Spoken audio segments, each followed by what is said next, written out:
태어나서 자랐고요. 제가 그 태어나서 자랄 당시 유년기 때는 아버지가 하시던 일이 그 당시에 이제 주로 기와 일을 많이 하셨어요. 그 당시에 이제 한참 새마을 운동 붐이 불어서 꽤 짭짤하게 아버지가 하시는 일이 잘 됐죠. 그래서 그나마 그때는 안정적인 가정에서 평안하게 지냈습니다. 그런 가운데 아버지가 이제 하시던 일이 잘못되고 그런 여유로 인해서 이제 저희 그 모든 행복들은 끝나고 그때부터 이제 어떤 집안의 경제적인 문제로 인해 부모님의 다툼이 시작되면서 저의 약간의 고달픔도 시작이 됐습니다.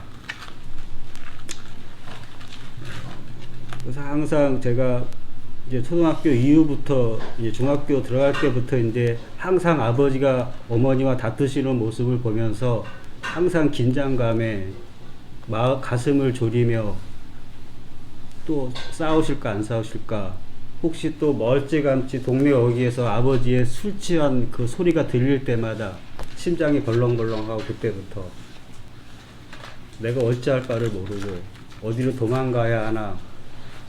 하지만 도망갈 수 없었습니다. 제가 장남이기 때문에 어린 마음에 그래도 장남이기 때문에 어머니를 지켜야 한다. 주로 이제 저희 아버지가 사업 실패로 어떤 아픔이 크다 보니까 이제 좀 과격해지시고 또 어머님한테 이렇게 손찌검도 많이 해주시고 그래서 그런 연유로 해서 이제 저도 어린 마음에 어머니를 지켜드리고 싶은 마음에 어디 갈 수도 없었고 또 제 밑으로 동생들이 둘이 있고 제가 장자이기 때문에 동생들을 지켜야 했습니다. 그래서 그런 가운데 항상 가슴을 졸이며 살아야 했고 항상 그때 제가 자신감이 없었어요. 그래서 어떤 남자답지 못하고 좀 뭐랄까 소심하고 그래서 제가 그런 연유인지 모르겠지만 중학교 고등학교 또 나름 아버님이 또 좀 되게 엄격하셨어요. 그래서 학교 갈 때마다 학교 다녀오겠습니다. 학교 다녀왔습니다. 꼬박꼬박 인사드리고 정말 예의 바르고 또 동네에서도 정말 착한 아이구나 모범적인 아이구나 칭찬받는 아이였습니다. 근데 저희 아버지는 언젠가부터 제가 그런 여성스러운 그런 모습이 언젠가부터 보기 싫으셨나 봐요. 그래서 제 막내가 여동생이거든요. 하루는 저한테 그러시는 거예요. 너는 여자로 태어났어야 돼. 너는 막내가 넌 바뀌었어야 돼. 제가 그런 말을 듣고 굉장히 마음에 상처를 받았어요. 이렇게 참 시간을 지내는 가운데 이제 고등학교를 졸업하고 이제 사회생활을 막 시작하는 가운데 또 이제 어떤 동성 남자한테 어떤 심한 성폭행을 당하고 그로 인해서 이제 어떤 남녀 간의 어떤 사랑 관계 그런 것도 굉장히 더럽게 보이고 느껴지고 지저분하게 느껴지고 동물 짐승만도 못하게 느껴지기 때문에 그래서 제가 또 여성에 만나는 걸 제가 이걸 담을 쌓은 것 같아요.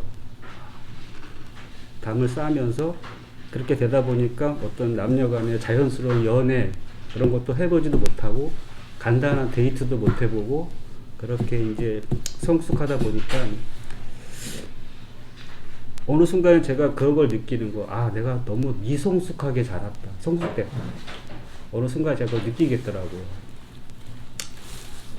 그래서 이제 그렇지만 뭐 그런 걸 그 당시에는 어디 가서 하소연할 데도 없고 마치 내가 죄진 것처럼 내가 잘못해서 그런 것처럼 그래서 이제 그런 걸 죄책감에 시달리면서 그냥 뭐랄까 있어도 없는 아이 같이 그냥 조용하게 살았습니다. 그런 가운데 그냥 직장 잘 다니고 하다가 좀 이렇게 모은 돈으로 제가 조그맣게 이제 뭣도 모르고 사업을 시작한다고 했습니다. 40대 거의 30대 후반에서 40대 초반. 근데 그것도 이제 제가 너무나 미성숙하고 어리석고 그래서 이제 저를 잘 아는 선배가 저를 이용해서 사기를 이렇게 쳤어요. 그래서 그로 인해서 제가 그 당시 한 2, 3억, 3억 이렇게 잃어버리다 보니까, 빼앗기다 보니까 참 가정에서도 어떻게 있을 수가 없고, 그래서 그때부터 제가 노숙을 시작이 된 거예요. 노숙을 하면서 이제 뭐 10년 넘게 이렇게 노숙을 하는 가운데 우리 수목사님을 만났고, 그래서 프리웨이포유를 이제 시작하게 됐고, 그러면서 제가 많은 것을 배웠습니다. 저 그전에는 하나님 욕하고 다녔어요. 하나님 있으면 나와보라 그래 막 하면서 욕하고 다녔어요. 근데 하나님을 알고 또 손목사님을 알고 그러면서 정말 제가 그동안 사랑받지 못한 하나님의, 저는 그 당시까지 나는 아버지한테 어떤 그런 사랑을 못 느껴봤어요. 정말. 아버지의 사랑 같은, 어머니의 사랑은 많이 느껴봤지만 정말 아버지의 사랑은 못 느껴봤어요. 근데 하나님을 만나면서부터 이게 정말 아버지의 사랑이 이런 거구나, 그걸 제가 느끼면서 제 삶이, 새로운 삶이 시작되는 것 같은 그런 느낌을 받았습니다.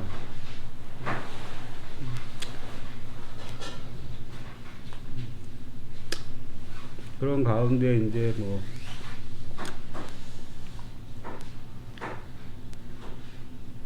그리고 프리웨이포유에서도 사역을 하면서도 또 중간중간 제 잘못으로 또 많이 방황도 했습니다.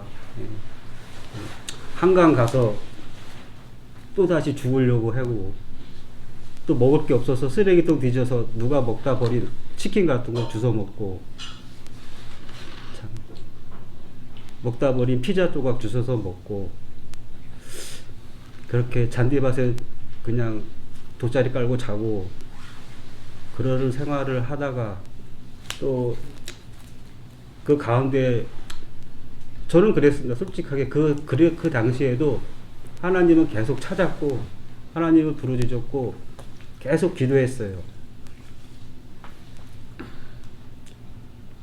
모르겠습니다. 하나님의 그냥 저에게, 저는 한 것도 없고 오히려 잘못한 게도 많은데도 불구하고 하나님이 일방적으로 저에게 은혜를 주셔서 다시금 손목사님께 돌아가서 다시금 일어설 수 있는 기회를 주시고, 또 제가 넘어져도 또 기회를 주시고,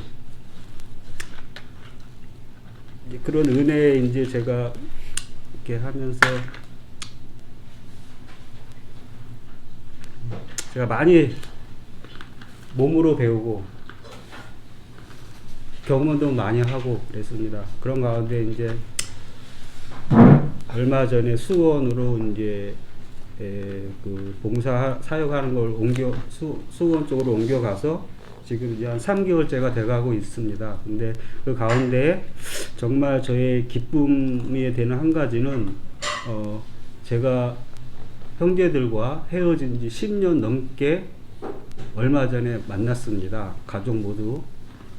그래서 정말 하나님이 이렇게 부족하고 아무 쓸모없는 저를 이렇게 가족과 회복시켜 주시고 관계를 다시 회복시켜 주는 것에 대해서 정말 하나님의 계획은 놀랍다.